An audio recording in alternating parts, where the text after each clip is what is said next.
Hello, all you dear friends out there. I don't know, that was a weird opening, but okay. I'm almost recovered from my various illnesses. What's the plural of illness? Illnin? I don't know. Anyway, I've had a couple of different kinds of sickness. I think they're all almost gone. I have a really good interview for you guys today. Highly entertaining, but also thought-provoking, with a good friend of mine. And I hope you guys really enjoy it. Let us know what you think. You can reach me, of course, as always, on Instagram. You can't reach her there anymore, as you'll hear. But you can find her on our website and stalk her in person. Just kidding, don't do that. She's had those. Okay, thanks, Faye, for coming on. And I hope you guys enjoy this, and I hope my sore throat goes away. Okay, bye.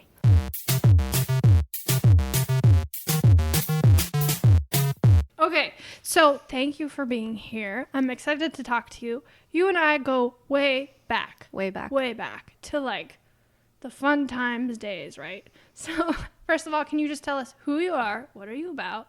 Where did you come from? Where are you going? Etc. Fundamental questions of life. Yes. So yeah, we go back quite a while. We had some really fun times with you and your brother. It's been literally like 8-ish years. Yeah, right? I came back around 8 years, but I think I met you like 7 years ago. Yeah, something like that. That's pretty much right. So where do I come from? So I grew up here in California, and then I moved to the Middle East with my family. We spent about 13 years there, did my high school and undergrad over there, had a lot of really interesting, controversial life events, got to stand up for my faith. And wait, for you what can't just breeze by controversial. Well, I mean, I was an Adventist, and I had absolutely no Adventist friends my entire young adult life, and it was something I craved. I used to watch GYC on 3ABN from in Lebanon in the Middle East. Nice. And I used to just cry, like literally cry, because I'm like, oh my goodness, all those Adventist young people. And I barely had any Christian friends, because it's 50-50, like 50% Christian supposedly, and then because most of them are Catholic and atheist, and then the other 50% are Muslims. So we didn't have a lot of friends. So when we met you guys, we were like super stoked. When we finally came back to Loma Linda, I came back for higher education. I got accepted in a master's program at Loma Linda University in nutrition. And we finally made the big move back. And when I say we, it's my family and my siblings. And we all kind of went to school at Loma Linda University. And then we, continued to pursue higher education and got my doctorate, and then, dabbled in a few things. I know, right? So overrated. But I dabbled in a lot of different avenues from when I landed in California. Right when I landed, I started to experiment with a few things. As soon as I got drugs. Except that, I was able to just, like I said, dabbled into social media for a while, and then once I got my degrees, went viral, became an internet star. Yeah, kind of in a weird way. And then I got basically villainized by online social media. Well, that's part of the package deal, stabbed in the back by the thing I used to put so much energy and thought into. So then I left that realm, and then I actually became a professional. And ugh. I know, right? Hated my life for a couple of months, but then I felt like God blessed me with a pretty cool job. And with that, I was able to focus on my profession, but I still had some time to play with some creativity, start a corporation, do all these other things that I was interested in as I was battling the torture of a PhD program to kind of create that healthy balance and establish some well-being. I needed a creative outlet. So because I feel like you're a creative at heart, right? I'm creative at heart. Science was something I kind of beat into rather than something I really wanted to do, because Middle Eastern families are all about become a doctor, Asians you need too. It's pretty similar across most of these ethnic traditional homes. And so I did that for the sake of my family. I did believe in that the health is the right hand of the gospel and all that. I did want to support that, but deep down I was as creative at heart. I did a painting exhibition when I was in college, which no one understood why. You're from the science department. What are you doing in the graphic design department? Displaying an exhibition about Jesus. People were so weirded out in this Catholic university I was at. They're like, who the heck? I mean, what are you doing? And so creative at heart, battling this, science world. But, at the same time, God blessed me with success, but it was hard. Yeah. For some people, it's easy. you know, just go ahead and just focus on their bookworms. You know, I die when I'm in the library. It's like you're cutting my life short. But I did it because I felt it was the right thing to do. Yeah. But yeah, you're right. I'm a creative at heart. Nice. Well, that's interesting. And I feel like that's part of why we're friends, because we like to do Wildly creative things. Exactly. Yeah. But what I was going to say was, it sounds to me like, and this is not necessarily on our topic, I'm just interested to know. It sounds like you didn't have, you had a little bit different experience than a lot of people in our generation who grew up in the States Adventist, because you were wanting to have Adventist connection, whereas a lot of us went through like this rebellion against Adventism. Yeah. Do you feel like that was different for you? Yeah, totally. I couldn't understand that. I felt that too when I came back. Like almost, it was as if people didn't appreciate what they had. But the truth is, it's because they grew up with it. So you tend to think less or not appreciate something that you are, you know, given very easily. Yeah. But in my case, it's because I didn't have it. I craved it so much. And that's why I appreciated it so much. So, you know, living in the Middle East as a young person, like during those core years, you know, the teenage, early adulthood, the only thing I had to make me feel somewhat comforted is, you know, Ellen G. White's book. So I read Messages to Young People back to back several times. I read Conflict of the Ages series. Like, these books really helped give me confidence in who I was, and it was the right thing, and the sacrifice was worth it. Well, and what I mean by that is I could not socialize with people the way I socialize here, simply because the people there, you know, they were into two basic things: drugs and alcohol. Clubbing was such a big deal. And if you didn't do those two things, you were instantly weirded out by other people. Like people sectioned you out. So it's not that I was constantly feeling like a black sheep. Yeah. The only thing that gave me comfort as I walked through a university where people pointed and said, "Oh, that's the weird girl," you know, because I didn't give in to certain things. Anyways, the thing that gave me the confidence was the fact that, you know, Daniel, Shadrach, Meshach, and Abednego went through the same thing. You know, there are lots of Bible characters that had to stand out, and the confidence came from the fact that they knew that they were doing something right. So I had that constantly being reinforced, which kind of gave me a sense of comfort. But yeah, when I came here and people told me Happy Sabbath, I'm like, whoa.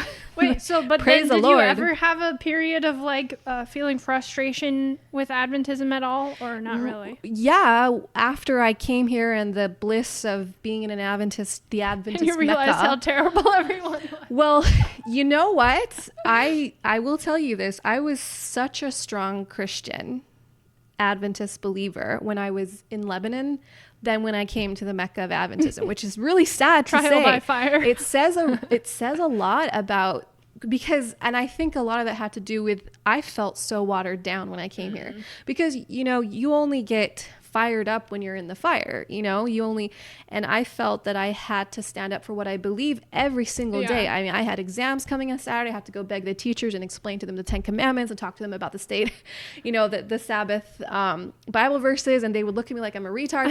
Here, you don't have that. It's obviously you're not going to take an exam on Saturday. So you don't really get the opportunity to exercise this standing up for what you believe. Yeah, you there's know? a lot of complacency, like the lukewarm church. Yeah. And that's what I kind of felt. I mean, I tell you, don't get me wrong. It was fantastic to have game nights with friends, you know, to have Bible studies and all these great things that we had here. I mean, I could never trade that for anything. I was thanking God. I remember the first few years, I'm like, Lord, thank you so much for bringing me back here.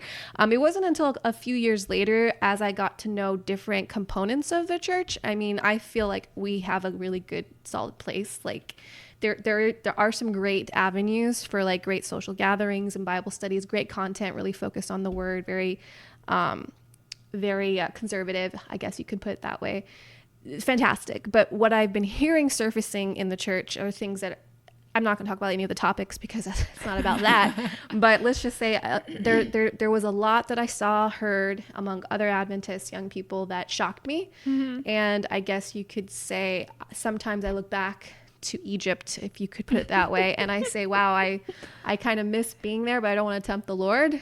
But I will say that partly watered down in this community. I think You're just not woke enough. probably not woke enough. Yep. Okay, well, now that we have that amazing introduction, Thank you very we'll much. talk about our actual topic. Yes. Because you've dabbled in a lot of different things in the sciences and the creative realm and basically everything. I wanted to talk with you kind of about the concept of ministry versus making money, because there's this sort of trope in Adventism that if you're doing something for God, you're not making money. Yeah. And I want to know kind of what your experience has been, because you've done a lot of different things, and what your thoughts are on this as a sort of, standard thing that we just assume. Yeah. Well, very, very good point. And yeah, it's pretty commonly believed that if you are like a hardcore Adventist and you're involved with ministry, you must be broke. Yeah. So that's kind Give of everything back. Yeah. 100%. Yeah. It's kind of the ugly truth in some respects. And I don't think that that's the ministry's fault. I think, or ministry in general, or God's fault. I think it has something to do with the individual, with all due respect to everyone who tackles it. But like in my case, for example, while I was working, in school, I volunteered for a lot of projects, especially with this with this ministry called Restoration, which is a part of the Advent Hope Young People mission. It's like an evangelistic series that they put out every year. It's annual. And I volunteered for a lot of that, and I volunteered for Advent Hope projects. And what, literally you are taking time out of your busy schedule to do it, to serve without getting any repayment for it. And we say we do that for God, and that God blesses us in other ways, maybe not financial, but, so yeah, I didn't get paid for anything I ever did for any of these programs. But what's interesting is that I developed certain skills because of them. Like, for example, videography. I was super into videography, but I wasn't great at it. But because of like these projects, I'll do this promo video for this restoration event, the campaign or whatever. I don't know what I was doing, but because I took the time, like I'm telling you, hours and days of working and trying to, anyways, I took the time to invest in that, and I felt like it helped develop my videography skills. So yeah, I didn't get paid for it, but then it kind of helped me in other ways. But it got to the point where I realized, like, I went to show it to like University Church, with all due respect to University Church. But anyway, they said, no one paid you to do this? I said, no. They're like, we have people in our team that can't even do this, and they're on a payroll. And I thought that was very interesting. But yeah, I didn't get paid for it. And I think the struggle, I'm kind of getting off topic with this, but I think the issue is that... Well, that is a good point. That ties into something along the lines, which is, when you do the things volunteering that helps you build those skills, I also feel like when people with actual tangible hard skills come prepared to do something, nobody is then willing to pay them. Right. That's true. Like that's true. Yeah, too? that's true. Absolutely. And the thing that I noticed is that because it was also graphic design work that I did, like designing all of the like pamphlets and the handouts and the friendship cards and all those things. I didn't know how to use Photoshop. I didn't know any of these things, but I did it. But then there were other projects that came up that were actually payable projects that, because of what I had done in ministry, I was able to show a portfolio and be like, hey, look, I've done these. And like, oh, wow, you have experience, blah, blah, blah. So I'm just trying to kind of maybe semi-defend this whole thing about people who feel called to do ministry and yet they're not getting paid, to maybe still take the opportunity, because God will bless in other ways, whether you are going to gain skills of your own by practice. But then here's the other side of the coin of people who excuse, let's say, working a ministry and not having funds, and then complaining about not having funds or things like that, or asking for donations. Like, we know that some of the apostles were self-sustaining, like, Paul had tent makers. Yeah. And I don't believe that God wants us to be involved in ministry to the point where we are begging, but I do know that there are some people who are called to give full time, and some people are called to support those people. But isn't that financially. Everyone who loves God, who really love God. Well, here's the thing. The cool thing is that God has blessed everyone with talents, right? And wise use of the talents is expected as stewards of God's word. And what I mean by that is we have the mental capacity to look at a day, identify where the day is being wasted, and then insert in that space a way for us to be lucrative. And so let's say like anyone who has a creative ability, they have the God-given skills to make that lucrative. I mean, the Bible says the workman is worthy of his hire. So, you know, God paying people for certain things, it's biblical and it's not wrong. And I think in some cases, if you absolutely do not have time and the ministry has absorbed you to the utmost, then you have your own calling and that's fine. But a lot of people who like volunteer, they have other work jobs and they have other opportunities to make money, you know, and I think it's just a matter of diving into that entrepreneurial spirit that I think we have. And I don't think it's a sin to do that personally. Within the Christian realm, like for example, your graphic design, most of the time people are going to want you to do it on a volunteer basis because ministry. Okay, so the question is, do you think as Christians we should allow that ministry to remain separate without the financial obligation and make our money in the marketplace? Or do you think that as ministries we should apply marketplace value? I agree with that. So here's the thing. I've worked with some Adventist groups and I have been frustrated with this idea that, okay, so I tried to do just give you an example. I worked really hard for my education. Okay. So I got my BS in nutrition, my master's in nutrition, became a dietitian, and then got my PhD. Now from a private university. So I paid a lot of money to get my credentials. So after I was done, I decided I'm going to do some projects. I'm going to take some time off from the 9 to 5. You know, I'm going to do my own projects. So I decided to do a culinary cooking program, you know, here at Loma Linda. We're not even talking about far away. And I contacted all of the churches because I figured, church members would definitely be, might be interested in how to create vegan, plant-based, healthy, Ellen White approved meals, that are artistic and are culinarily I don't know how to say that, but that are like actually healthy and good for you and actually taste good. Okay. Because that has been some of my background. I teach a culinary class for med students. So I figured, okay, I have what it takes to do this. Every single church, I kid you not. And it took me a month to market for these nutrition culinary classes that I was going to be conducting in a very nice teaching kitchen at Loma Linda. Every single church expected when I spoke to the administration that this was for free. And I explained to them, we are purchasing high quality organic foods for over 20 people per class, 5 courses, and we were hiring a staff of 3 to assist in the preparation of each class. How can this possibly be for free? Because #ministry. Right. And I was very frustrated. And it was the first time I encountered that because in my mind, I'm like, no one paid for me to get through school. Yeah. I had to work and pay myself. And pay for my tuition. So why is it that there's this expectation that just because it's an Adventist community, that it's going to be for free? Yeah. So I guess I was a little bit outraged by that because I was super confused that they would go pay for, a yoga class or a gym membership or whatever. And they had no problem with that. But something as educational and life-changing and beneficial as a culinary program, real value to it that you can apply daily that involves a lot of creativity, that would be assumed to be for free. So, eventually I ended up selling out the classes and it turned out fantastic and people did pay for it, but it was almost like twisting arms to get to the people through the administrations, because the administrations assumed, oh well, if it's for free, I'm like, do you understand what's involved? So I do think it's I do think that it's kind of like a sad cop-out maybe for ministries to assume that your skills are free, and I don't believe that, for example, I forget the name of the individual who carved out the Ark of the Covenant. I believe they had wages for everyone involved in the development of the temple. Now, I do know that there were donations. Display your evidence. That's a good point. I need to look that up. But I think I remember reading something about wages being provided to the people who came in and, I don't know. Actually, I'm not sure about that. But I guess what I'm trying to say is where there was skill that I have seen in the Bible, except for that one which I can't support, but wherever there was skill, there was some sort of compensation for it.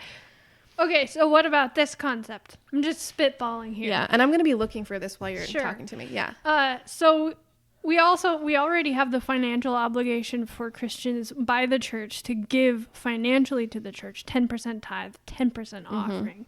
But our labor or our skill or our abilities are never put into that category. So do you think it is legitimate to say that you using your education and your skills for that purpose for free is legitimately part of your tithe? No, because Ellen White is very specific about that from what I've seen.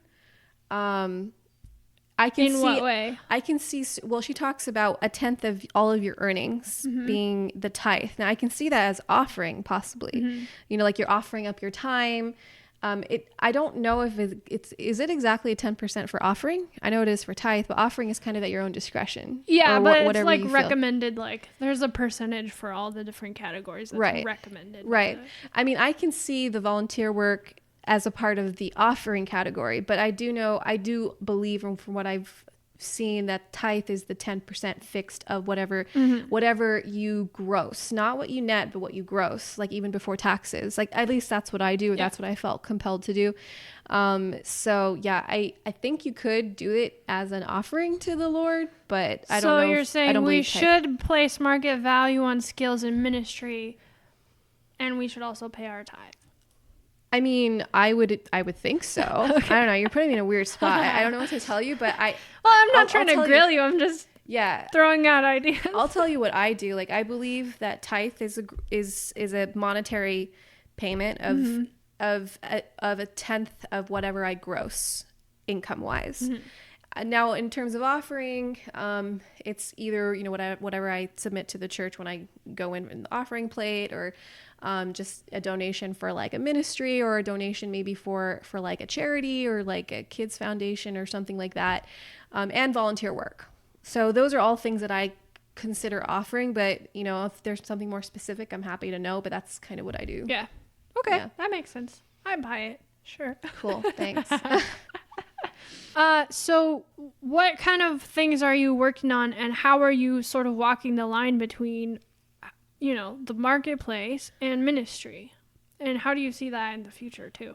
Good question. So right now I'm kind of on an interesting sabbatical as of a month and a half ago, just because I am pregnant right now and I'm trying to take it easy. But prior to that, so we're talking the past 4 years is when I really experimented with kind of the entrepreneurial thoughts and projects. So while I was doing that, and again, this all has to do with while I was doing my doctorate, there was a lot of ministry involved, which I did not get paid for, and I didn't care to get paid for, because I felt like God was blessing in other things. So, I picked up food photography and got a couple of clients from that. I started my own nutrition consulting corporation and had clients through that. And I felt quite saturated in terms of what I could do for money. And so when an opportunity came to minister, to go speak at a church or to go share a testimony, I just did it without expecting anything in return. But again, part of that was because I was satisfied financially with what I was already doing. Now, in the case that you don't have that balance, I would think it would be really hard to just do ministry and not get paid, and you still don't have any job. Yeah. I can understand the struggle there. But in my case, it just seemed like there was a healthy balance for me to be able to commit to projects or people asking me to do things for nothing, and I would do it. Okay, I work for a nonprofit, and most of what happens in ministries is we go to the people who are in the private sector and ask them for money because they're the ones who have the money. Yeah. So do you agree, first of all, do you agree that there is a stigma within Adventism on people who simply are in the private sector and are the big earners? And do you think it's hypocritical for us to then go turn around and try to, get money from them? So I think from how I understand the economy and the tax system is set up in America, at least, it really facilitates this tax deductible love gift thing with the big earners. So it's kind of a win-win for them to provide, let's say, nonprofits or ministries or NGOs or whatever you want to call them, funding.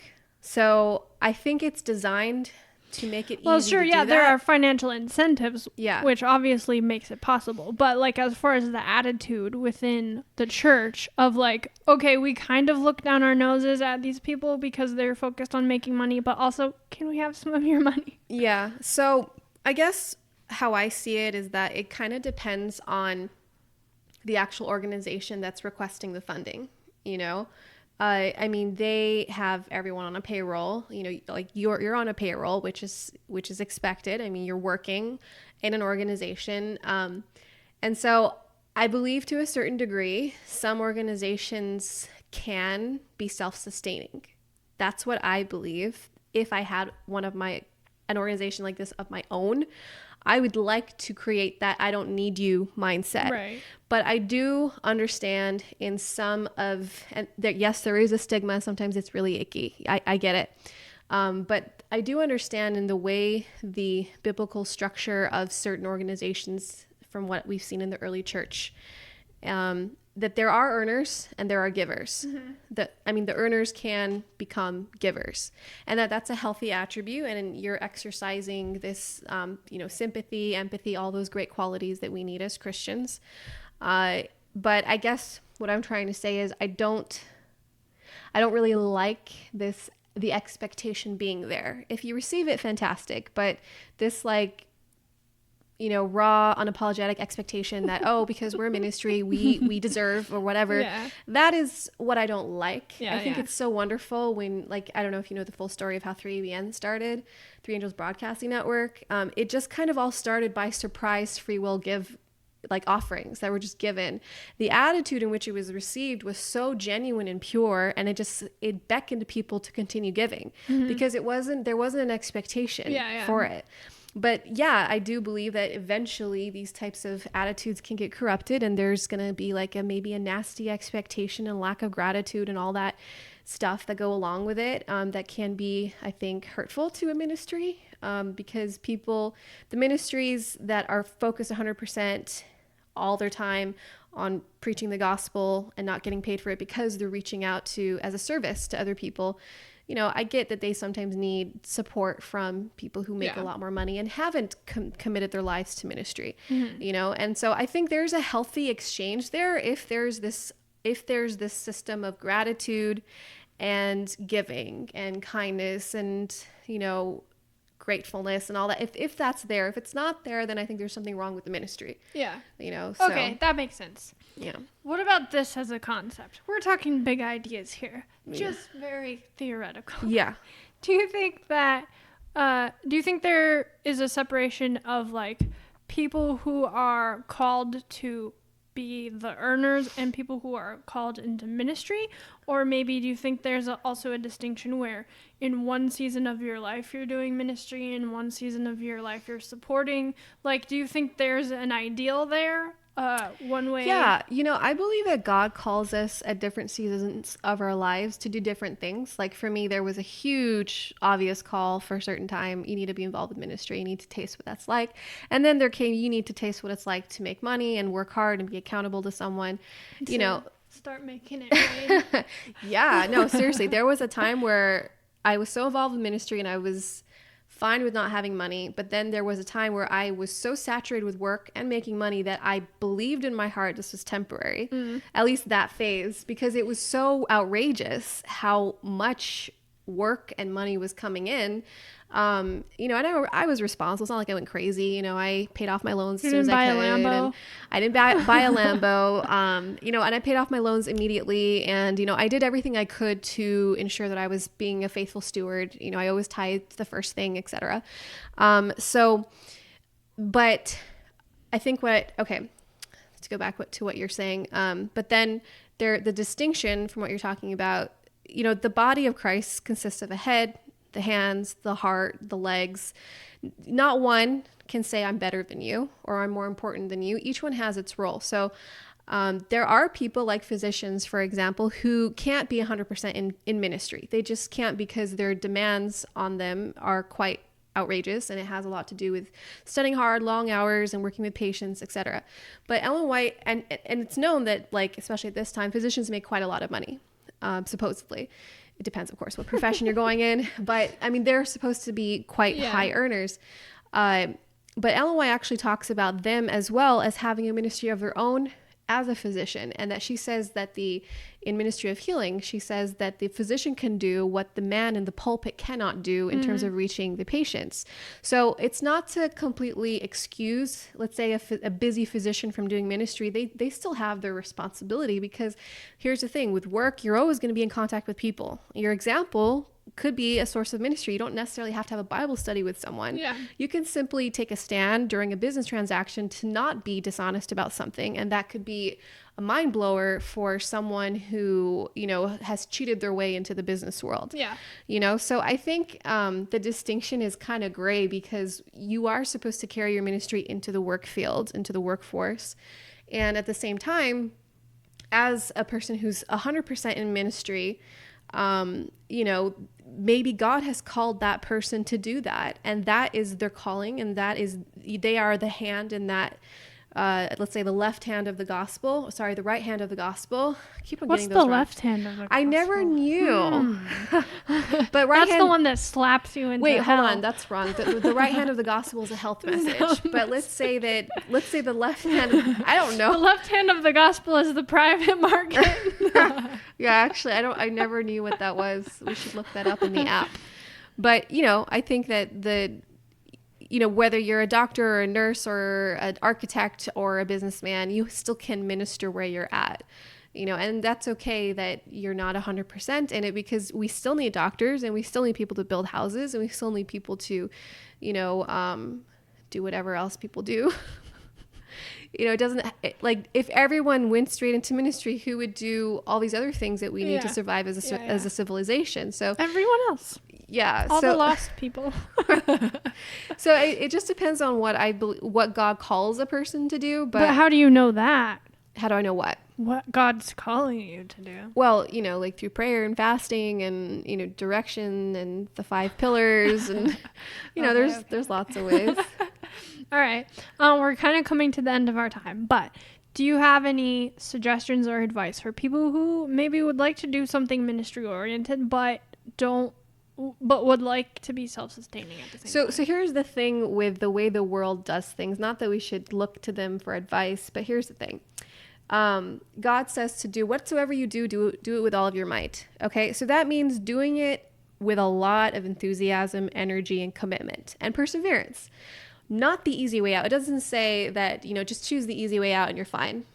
God's got your back. No, it says whatever you do it with all of your might. All of your might means do it with outrageous amounts of energy. So we can, as Adventists, be deceived into thinking, oh, I can just pray about it and God will manifest it. Big mistake, because these people who go out and do things, whether they're athletes, and I'm talking about worldly people, okay, they might not be Christian, but whether they're athletes or businessmen or scientists, they work very, very hard. They do everything from visualizing to positive affirmation to sweating to crying to desperately wanting the thing. And they say it this way in all these motivational talks: you need to want that thing more than you want to breathe. Mm-hmm. So that is commitment. It's not like, well, I'll just pray about it, God will take care of it for me. You're not going to get anywhere with that attitude, because even God expects you, if you really want something and it's within his will, you got to work hard for it. You got to tear for it. And so I believe that the best advice I can give, if you want that one thing, and of course, if it doesn't become an idol to you, because that will be stabbing yourself in the back, shooting yourself in the foot. If you want that thing, you need to create clear goals. You need to create a very pure, organized outline of how you're going to achieve that thing. And then once you get it, you need to work really hard to maintain it. And so that's something we all have the skills to do. Yeah. It's all in our mind, and God has blessed a lot of people with different types of skills. They just have to use them, and don't leave them lying down dormant, or else you're going to be like the unfaithful servant who dug his talent in the dirt and said, and here's another thing. I really do believe that a lot of people don't pursue because of fear. Especially Adventist. I've experienced this so much with my life and my family, constantly being like scared into not doing things. Yeah. You know, because that's different and that's weird, and not weird, but it's like no one else has done that. Yeah. You know, why should you do that? And so there's a lot of fear. So, and if the fear is there, you will never, ever move forward, because a lot of this is about overcoming fear and trusting that this is the right thing to do. And so that takes, you know, fear is a big deal to battle. I mean, that's good advice. And that's like a whole nother podcast we could do about the other aspect of Adventism, which is like, good enough. Like, Exactly. there's not a need for a high level of excellence in a lot of this stuff. And very unfortunate, because people can, but they just don't feel called, and they don't feel the pressure to. Yeah. It's the worst thing is to feel comfortable with where you're at. Yeah. But because they're like, oh, you should be content. Yeah. You should be perfectly content with the $10 you made that day. You know, or you should be perfectly content. You know, we don't have someone who can actually do this, but, you know, Joe, he can handle it. Right. And I think ministry would see a completely new side of outreach if they decided to bust out their brains on a project rather than barely get it by, because they hired people that cost, you know, nothing to, Exactly. and they asked everyone to volunteer for something. Exactly. So that's something that I hope will change in the future. Maybe the millennials will help that happen, especially the millennials, and I don't know even know where are the Adventist millennials Right. that are creating. Here, the two of us, Big- the creatives. Yeah, no, really. I hope that maybe people listening can be inspired and encouraged to kind of take the step to be great at what they're doing and not feel that they have to apologize for it. Because God knows, I think one of the biggest detriments to the Adventist church in terms of young people is that exactly what you said, this mediocrity of, we don't have to really stand up for what we believe. We can just, you know, not do this tiny little thing, or, you know, it all translates. What do you believe as a Christian, as an Adventist? It kind of translates into the business world. You know, like if I can barely keep the Sabbath, you know, but kind of keep it, you know, I'm okay. Yeah. You know, if I can barely finish this project and just pass the exam, I'm okay. It's like a swinging, I don't know what you call it. Pendulum. It's like a swinging pendulum. If you're going to swing that way with that much energy, you're going to swing the same way into the other direction. Yeah. So it's all about creating that. So the mediocrity, zest. though, is in the middle. You don't ever do anything. Exactly. But if we were zealous for what we believe, like truly, like look at Joseph. I mean, oh my goodness, he's like the most incredible entrepreneur in the Bible. Yeah. I know we're kind of going over. I just have to say this one part, Emily. Please don't. I won't stop you. Don't stop me now. Go for it. But like he was a faithful steward. Mm-hmm. Like he worked so hard. He built the pyramids, according to Ben Carson. Oh, I never knew that. Is according that to Ben Carson? According to Ben Carson. So now you threw me off with Ben Carson. Sorry, Joseph. So Joseph, like he worked really, really hard where he was at, and it's not like he was preaching about God. He was focused on his business, and God blessed the works of his hands, because it was seriously hard work. You know, he stood out among the Egyptians as being someone who was really serious about what he did, and he did it with exaction as if he was doing it for the Lord, and God blessed him for that. And then you see how throughout wherever he went, whether he was in a prison, or if he was, you know, a wonderful or the man of the house, not the man of the house, the steward of the house of Potiphar, or if when he became the prime minister of Egypt. So in every situation, sorry, I probably hit the mic, when every situation, whether he was acting as a servant or whether he was acting as a ruler, he did them equally with the same amount of zeal and zest, and that's why God blessed him, you know, and he had a good heart, and he stood up for what God, you know, had in mind, and et cetera, et cetera. Awesome. Well, we got the passion there at the end, which is what we were all hoping for. Passion came out and kind of confused me through the whole process, but no. So last thing, is there anything that you would like to plug, places you want people to go to find your stuff, your projects, your things that you're doing? Sure. So I am no longer on Instagram, and that's a whole other podcast. Decided to get rid of those, but I mean, people are free to check out my website. It's called theearthycanvas.com. I don't know if you put that Definitely information check it down, out. because if people like, wait, the earthy what? I'll link it in the description. Yeah, if people would like to check out some of that stuff, I do newsletters and things like that, and nutrition information, recipe creation, all that fun stuff. Cool. All right, well, thank you for being here. It's been fun. Thank you, Emily. And maybe I'll have you back again after you have many, many children running Oh around. yeah, please don't even get me started with that. All right, cool.